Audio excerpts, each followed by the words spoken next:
Now, this is a good time of the year. The end of the year, there's a couple things you always want to pay attention to. One is setting up your marketing calendar for next year. So when you do that, you also obviously want to know what worked, what didn't work, what worked best, all that. So you got to know some basic statistics about what you did do. And you have to keep good records. Chiropractors are kind of notorious for being very vague. And you can't be vague when you're creating statistics, especially when you're going to look at your return on investment statistics.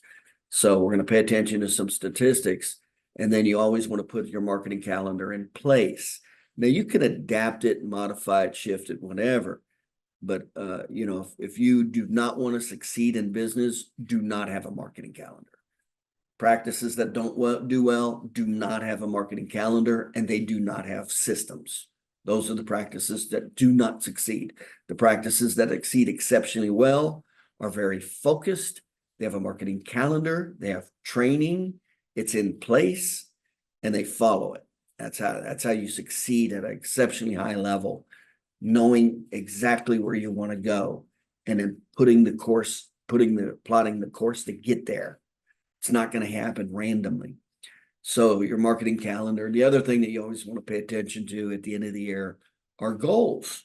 Goals always shift. What you want in life now is going to be very different than next year or 2 years or 5 years.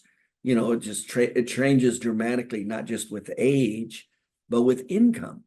So as an example, when I first started practice, my idea of being successful is I thought, man, if I could see 100 patient visits a week and make a 6-figure income, I'd really be satisfied with that. That'd be great. Well, that happened, after I got up and going and knew what I was doing, that happened pretty fast. Well, that got to be pretty boring pretty fast. So then I set the next stage. I set the next goal. And then I reached that goal. And then I set the next goal. And then I reached that goal. So I never anticipated and I never expected to open 77 offices in 20 states, doing over $80 million a year. That was never in the very beginning, in no form or fashion. I just didn't stop myself. I didn't limit myself. I just went to the next step. And when I hit the next step, I took the next step. When I hit the next step, I took the next step. And that's how it continually progressed. And it progressed. Remember, that happened in only 9 years. So we opened 77 offices in 20 states, $80 million in 9 years. And so did I ever think and did I ever desire to make over $1 million a year? Never in my life did I ever thought. When I started my practice, was that ever in my wildest dreams? Never. I just never allowed myself to stop.